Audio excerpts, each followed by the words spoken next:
तो बाबा साहब ने कहा कि वो देश के सारथी हैं। वो जब कोई भी सामान्य कार्य करते हैं तो उसका एक संदेश जाता है और समाज की मान करके चलता है कि शिक्षक जो करेंगे वो सही करेंगे। बहुत कम लोग ऐसे होंगे जो शिक्षकों के बारे में नेगेटिव कमेंट करते हैं। जैसे कि पुलिस के संबंध में 100% या 90% नेगेटिव कमेंट होता है, लेकिन शिक्षक के संबंध में 90% पॉजिटिव कमेंट रहते हैं।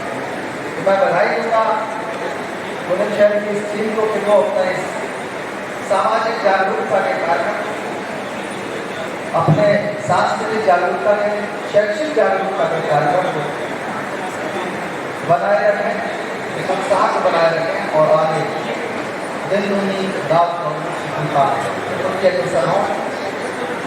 वे विद्यार्थी जो यहाँ आए हैं और जो पुरस्कार प्राप्त करने वाले हैं वो उनके परिवारिक हैं। उन सबको भी मेरी तरफ से बहुत बहुत बधाई। सुंदर कार्यक्रम में आपका सम्मान किया जा रहा है और ये सम्मान अकेले किसी कागज के किसी नरेंद्र का मोहताज नहीं होता, एक प्रेरणा का प्रतीक होता है, सिंबोलिज्म है कॉलेज में। ये सिंबोलिज्म काम करता है, बहुत बड़ी आपको प्रेरणा देता रहता है। आप कि हाँ मेरा वहाँ पर स्वागत हुआ है, वो चीज़ें याद रहती जो आप रूटीन में करते हैं या आपको रहता है रूटीन से हटकर होता है कि आपको प्रेरणा चाहे तो संघर्ष का कार्य। तो एक यादगार कार्यक्रम के रूप में आप सब इसको मना रहे हैं। आप बार बार बधाई हो। बंधुओं, जो शिक्षा की, विद्यार्थी और शिक्षकों की बात आती है तो हमारा ध्यान सीधे बाबा साहब डॉक्टर अम्बेडकर की तरफ चला जाता है।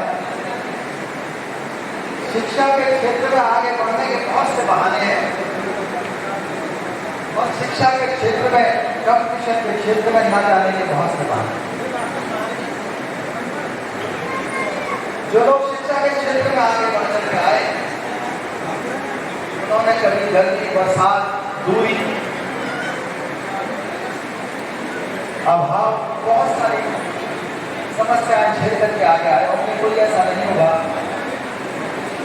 जो इस तरह की समस्याओं को झेल कर आगे आया। बाबा साहब डॉक्टर अम्बेडकर ने किताब लिखी थी वेटिंग फॉर ए वीजा, और उस किताब में कई सारी इंसिडेंट्स का जिक्र किया था। वो चित्र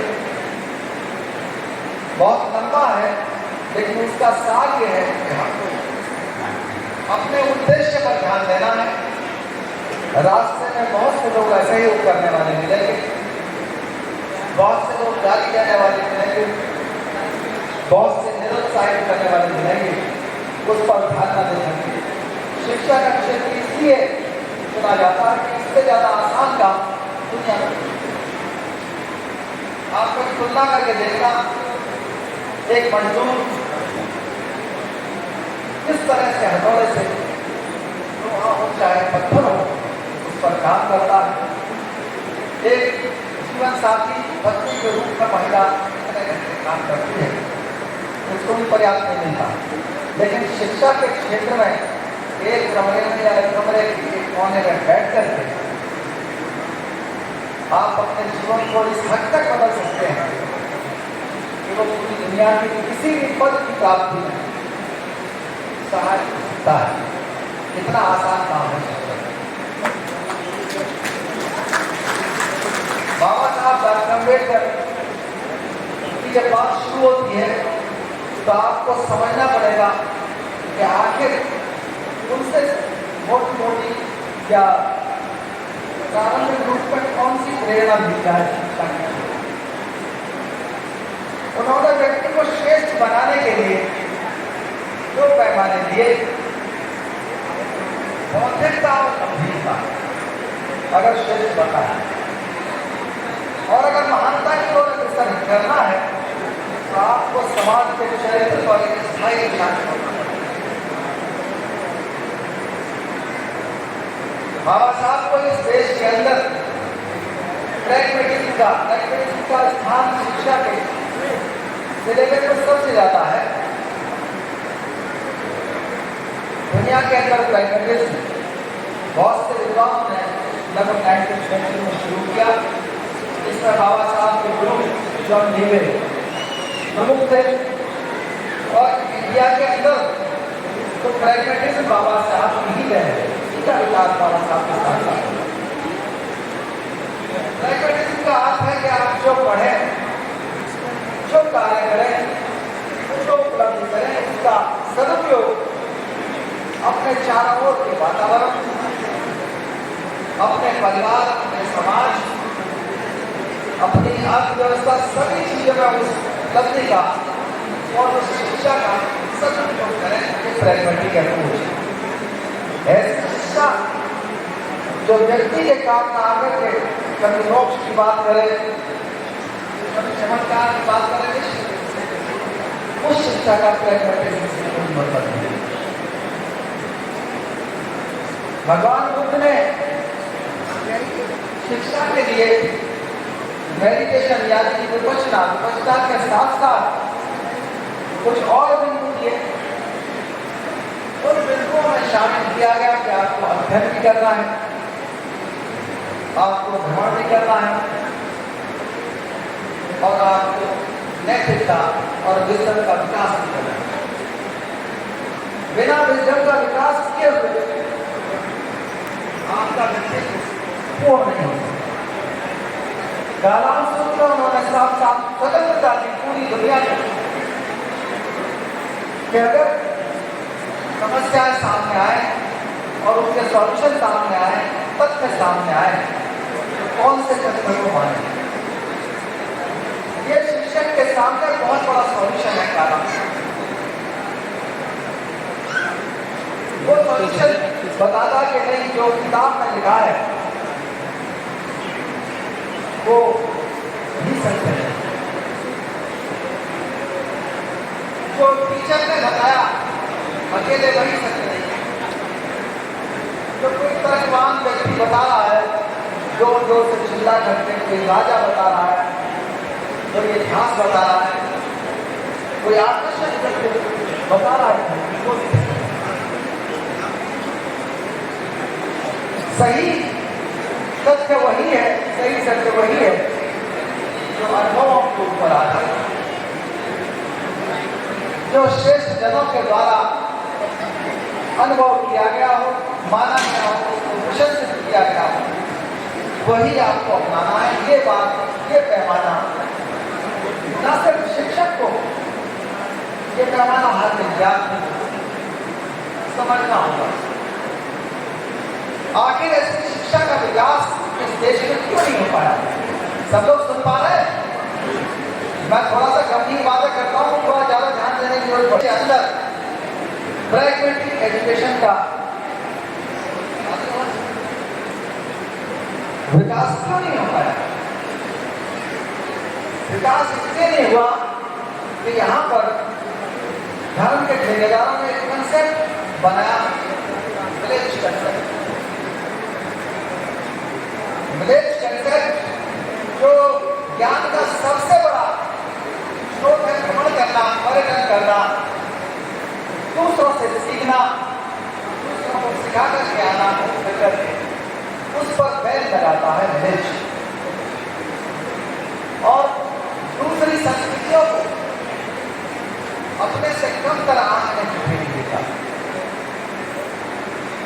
उनकी हंसी उड़ाने की, उनको गलत मानने की, उनको बहिष्कार करने का प्रशिक्षण देता है।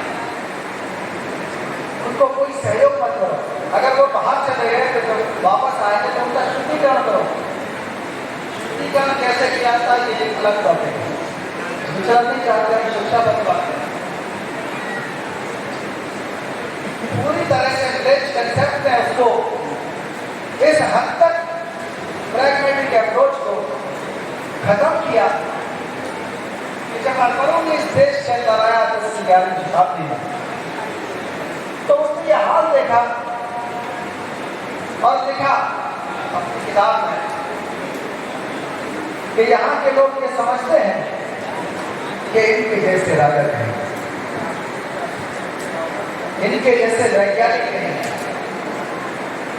इनके जैसा धर्म कहीं नहीं, इनके जैसा दर्शन कहीं नहीं।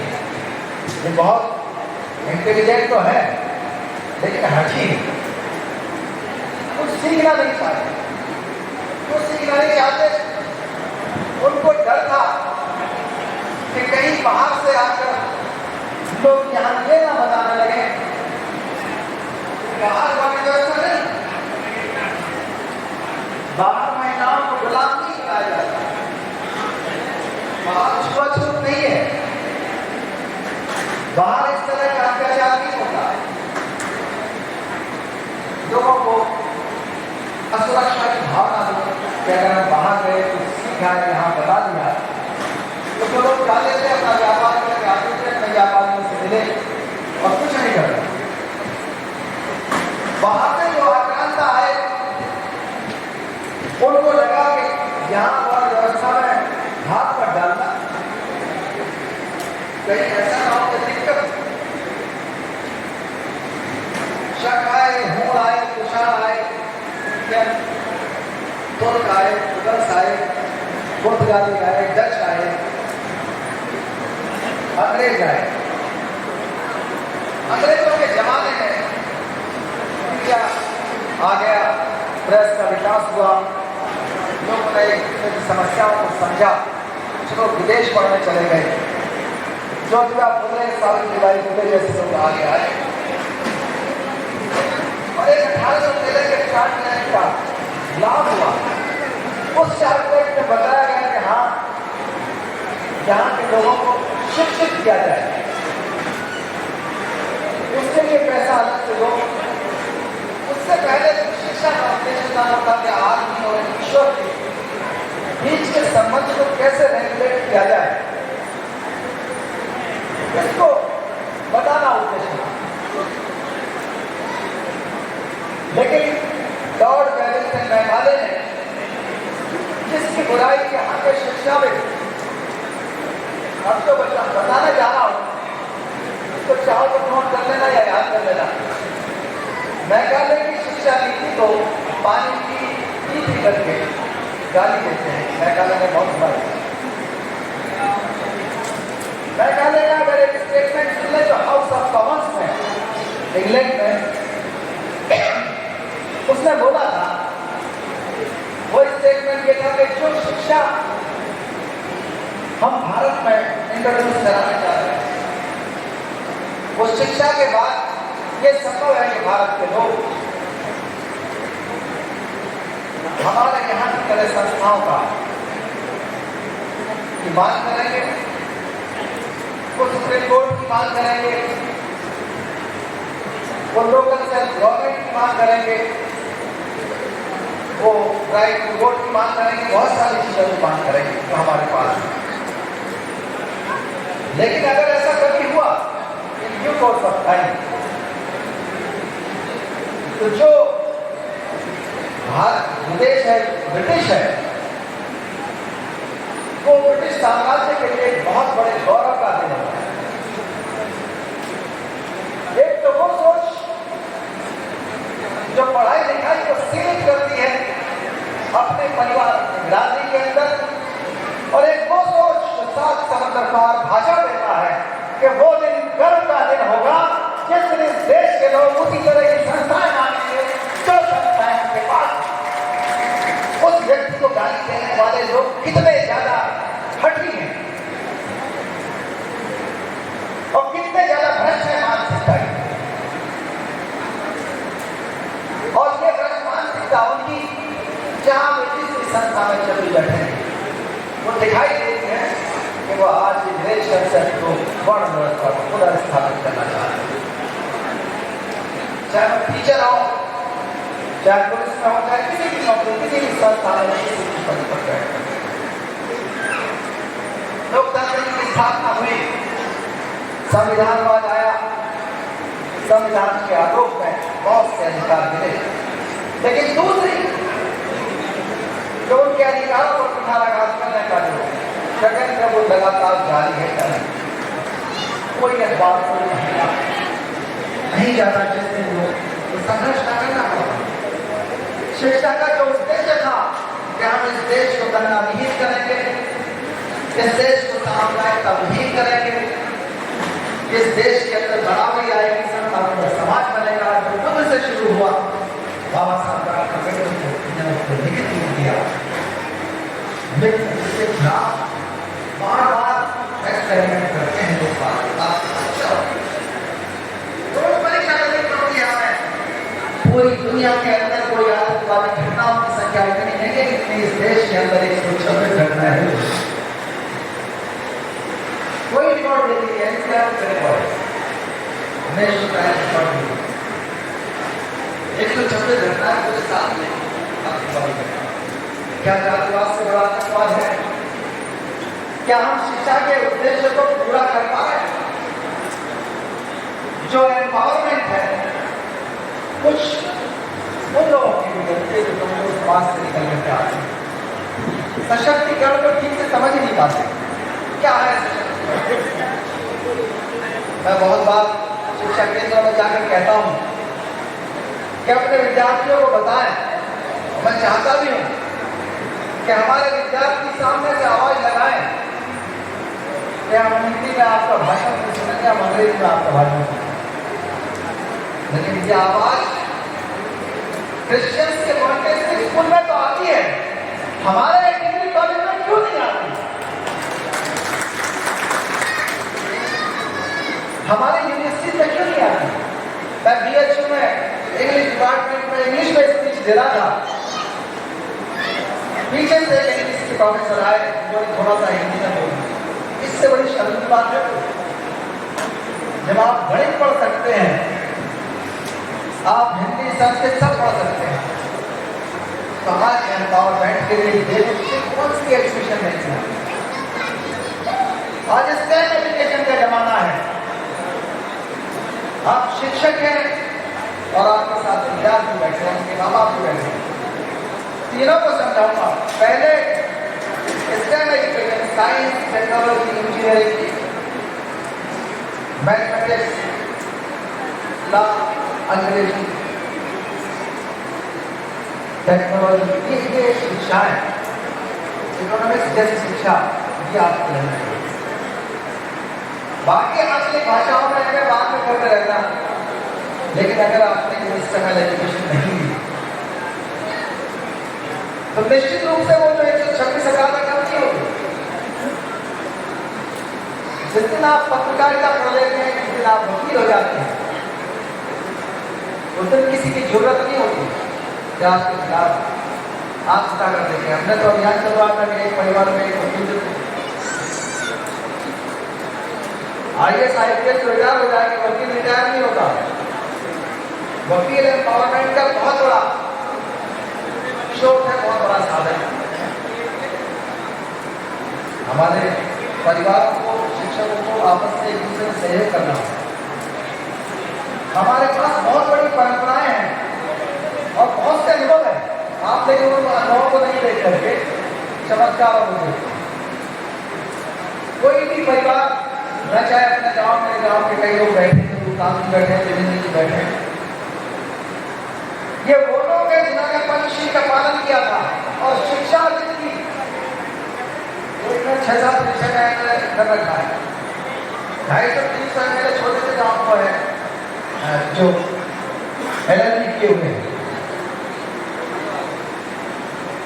इतने सारे LLB वाले एक गाँव में वजह क्या है? इन लोगों के परिवार में पंचशील का पालन हुआ। जिस व्यक्ति ने, जिस परिवार में, जिस समूह ने, सामाजिक समूह ने पंचशील को अपना लिया, बाबा साहब डॉक्टर ने बहुत महत्वपूर्ण बात है आपको दी, उसी परिवार का उतना ही विकास हुआ है जितना उसने पंचशील अपनाया, जितना तीन का अपनाया। और जहां अपनाना छोड़ दिया अगली पीढ़ी में, तो तीसरी पीढ़ी फिर वापस वहीं आ गई जहां से चले थे।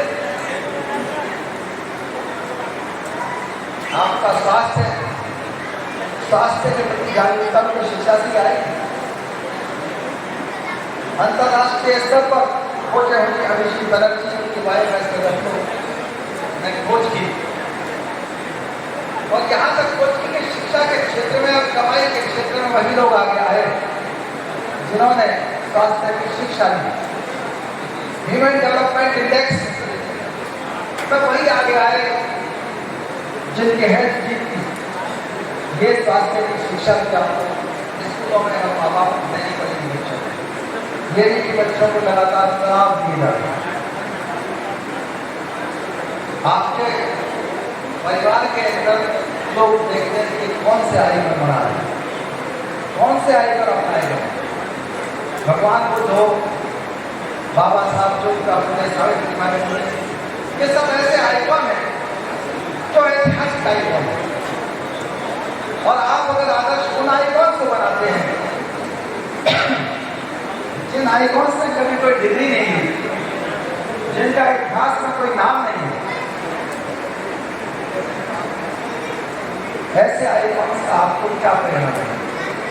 अकेले सम्राट अशोक के 2 शब्द आपका जीवन बदल सकते हैं। रोंडा बाइंस की किताब, शिव खेरा की किताब, ये सब किताब पढ़ने से पहले उन लोगों ने क्या पढ़ा है। भगवान बुद्ध की एक लाइन तुमको हो तो तुमने अपने आप को बनाया। सम्राट अशोक की एक लाइन, वाक संयम, समवाय और आत्म परिश्रम, इस पर कितने किताबें लिखी जाती हैं, कितने शिक्षक, कितने विद्यार्थी, कितने माँ बाप और कितने सरकारी गैर सरकारी लोग इन आइकॉन से प्रेरित होते हैं। लेकिन आपको वो आइकॉन से छोड़ने होने जो चमत्कार सिखाते हैं, वो चमत्कार नहीं होने वाला, कोई अंधविश्वास नहीं होने वाला। मेरा परिचय अधिकतर लोग शायद जानते हो, लेकिन कुछ लोग ना जानते हो, विद्यार्थी जो मैं वो शायद नहीं जानते हैं। नाम तो मेरा कई बार ले लिया होगा। मैं PhD ग्रेजुएट हूँ, IPS अधिकारी हूँ। मेरे पिता रिटायर्ड IPS अधिकारी, रिटायर्ड IG। मेरे बच्चे अभी इसकी सेवा में हैं। लेकिन ये किसी चमत्कार से नहीं हुआ। मैंने गले में कोई माला नहीं रखा, हाथों में कोई अंगूठियां नहीं पहनी, माथे में कभी कोई तिलक नहीं लगाया, एक भी दिन का उपवास न रख नहीं सकता था रखा, ना किसी नदी में स्नान किया, ना दिल दिखवाए, ना हाथों की रेखाएं दिखवाई, कहीं चढ़ावा नहीं चढ़ाया। ये सारी उपलब्धियां जो परिवार की हैं वो सिर्फ और सिर्फ इसलिए कि हमने बाबा साहब अम्बेडकर को सहरा, भगवान बुद्ध को आइकॉन माना। ये सारी उपलब्धियां उन्हीं की हैं। और अगर आज हम पेरेंट्स की सोसाइटी कर रहे हैं, अपने भाई भतीजों में ध्यान रखते हैं, अपने गाँव वालों का ध्यान रखते हैं, वो उसी कारण से चमत्कार को विश्वास नहीं। आप लोगों ने थोड़े से 3 महीने के अंदर अध्यक्ष है बहुजन के स्तंभ में बैठे हुए हैं। 3 महीने में अधिकतर भुवनेश्वर का मेडिकल योगदान है। आपके अंदर वो ताकत है पेरेंट सोसाइटी की, कौशल तो उसके ट्रस्ट के मेंबर भी हैं। आप लोगों ने इतनी बड़ी पर्यटन स्थल पूरे अंतर्राष्ट्रीय स्तर पर डॉक्टर मंजर लताली बैठी है, अंतर्राष्ट्रीय स्तर पर आपने भुवनेश्वर का नाम किया। ये शिक्षा के द्वारा ही संभव है। जो न्यायिक चरित्र इस देश के अंदर डेवलप नहीं हुआ, किसी भी कौम के अंदर, क्योंकि हर आदमी इस चक्कर में लगा रहता है। अगर कहीं कुछ उपलब्धि मिल गई तो वो अपनी जाति तक सीमित, जाति ने नेशन की परिभाषा को खत्म कर दिया। राष्ट्रवाद का उदय होना ही नहीं किया, अनुभव उसका होना ही नहीं। कास्ट की ना करती है अपने बच्चों को आगे बात करती जा रही है। इंटरकास्ट मैरिज की सजा 55 साल के व्यक्ति ने अपनी बेटी की हत्या की, उसकी बेटी की 2 साल की बेटी की उसको मारा, उसकी हत्या की, उसके साथ ये जाति का घमंड ये शिक्षा का अभाव नहीं, सही शिक्षा का अभाव है। और उससे बड़ी चीज है वो वाली शिक्षा को अंडो करें, उस शिक्षा को भूलें जो शिक्षा आपने चमत्कारों के ऊपर, वर्ण व्यवस्था के ऊपर आधारित होकर के जाति को मजबूत करने के लिए जो शिक्षा ग्रहण की, उस शिक्षा को आपको भूलना पड़ेगा। हमारे गांव में शिक्षक, हमारे विद्यार्थी सबका यही सोचना है कि वो इस समाज को मैरिज सेंट्रिक सोसाइटी बनाए रखें, विवाह के लिए समाज। सबसे बड़ी अड़चन है बाल विवाह। 1927 में किताब लिखी थी कैथरीन मेयो ने, मदर इंडिया, जो 50 साल तक बैठ रही। और जब उस किताब ने यहाँ की देश की महिलाओं का जो बाल विवाह करती थी महिलाएं, बाल विवाह का हाल लिखा के लाखों महिलाएं मर जाती है, उस शिक्षा के बहुत बड़े अभिनय के साथ किया कि उसको बैन ही कर दिया। तो सर्वे क्यों पढ़ती 50 साल 10 साल पहले उसका बैन खुला बदल दिया, उसको बंद कर दिया, उसको पढ़ने नहीं दिया क्योंकि वो महिलाओं को अधिकार देगी। शिक्षा दी तो हमने इसलिए कि हम अपनी महिलाओं को न्याय देंगे, जातिवाद खत्म करेंगे, हमने महिलाओं को न्याय दिया। आज भी जो महिलाओं का इंडेक्स है 100 से नीचे है, जो फ्रीडम इंडेक्स है वो बहुत नीचे है। आखिर वो ठीक कैसे होगा? ठीक तभी होगा कि वो समाज जो डिवाइड एंड रूल के ऊपर आधारित है उसको हम शिक्षित बनो, संघर्ष करो, संगठित बनो, ऊपर आधारित समाज सब तब समाज है। वो समाज शिक्षक, विद्यार्थी और माँ बाप मिलकर के बता सकते। ट्रेनिंग सेंटर सबसे बड़ा परिवार। आज बहुत बड़े शिक्षक और बहुत बड़े निबंधों की किताबों में लिखा रहता है, सबका हो गया भाई क्या ऑर्गेनाइजेशन सर्व सोसाइटी बनानी है, उसका जिम्मा आखिर के ऊपर। चमत्कार और अंधविश्वास के ऊपर आधारित समाज का निर्माण नहीं है। पूरी दुनिया के अंदर आज पीस एजुकेशन यूनिवर्सिटीज के अंदर स्पेशल चेयर के द्वारा पढ़ाई जाती है। पीस एजुकेशन, वो पीस एजुकेशन का मतलब वही है कि हम दुनिया के अंदर रहना सीखें, दूसरे देशों के साथ, दूसरे समुदायों के साथ, औरों के विचारों के साथ, औरों की असहमति के साथ। और उसकी आवश्यकता परिवार में भी है, उसकी आवश्यकता समाज में भी है और पूरी दुनिया के अंदर भी। अगर असहमति को नहीं सुनेंगे तो डेमोक्रेसी किस काम में? अगर हम अपने बच्चों की बात नहीं सुनेंगे, विद्यार्थी अगर अपने मन में बातें रखेगा, बेटा बेटी अपने मन में बातें रखेंगे, तो कैसे विकास होगा? समाज स्वस्थ नहीं होता है। हमको इन बच्चों को सवाल पूछना सिखाना है, सवाल पूछो, पैर छूना नहीं सिखाना।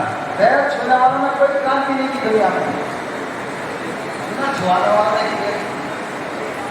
छुआने वाले शासक बन जाएंगे। आपको पैर छूना नहीं सिखाना। शिक्षकों से मेरा अनुरोध है, इन्हें आसमान छूना सिखाओ।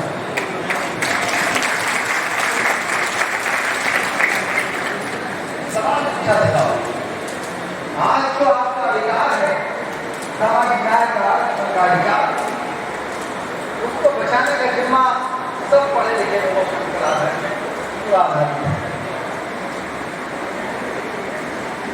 और इस जातिवाद को जातिवाद के रूप में मत लो। उपजातिवाद की जातिवाद है। गौर से लोग जातिवाद की स्थिति क्या है? 1108 जातियां तो अकेले शेड्यूल कास्ट में है, और अगर अकेले समाज जाति को देखा जाए तो 112 जातियां उसमें भी। और कहीं की बात होगी तो हर परिवार में इस्तेमाल हो जाएगा, कितनी जातियां हो जाएंगी। एसटी में 744 जातियां, तो देश तो उसी का जातियों का देश। भले गवर्नमेंट मान लगे गांधी जी का देश है, उसका देश गांधी का देश, ये प्रतिष्ठा का देश, जातिवाद का देश, जौहर का देश, महिलाओं का देश, स्वास्थ्य का देश। और इसको ठीक करने की जिम्मेदारी है ना शिक्षकों की, माँ बाप की और विद्यार्थियों की, सबकी, हम सबकी जिम्मेदारी है, ताकि हमारे समाज, हमारे देश के ऊपर जो कलंक है वो मिटे। नायक पूजा से काम नहीं चलना, शिक्षक की पूजा से काम नहीं चलना, पैर छुने से काम नहीं चलना। हम बहुत दुखी रहे हैं सदियों से, अपने आप पैर धो के पी लेंगे, अपने आप धो पी लेंगे, हमारी समस्याओं को ऊपर जो हमारा सम्मान का, गरिमा का, हिस्सा का, आरक्षण का जो अधिकार है वो अधिकार बचाने के लिए नई पीढ़ी आगे चले, आगे आए।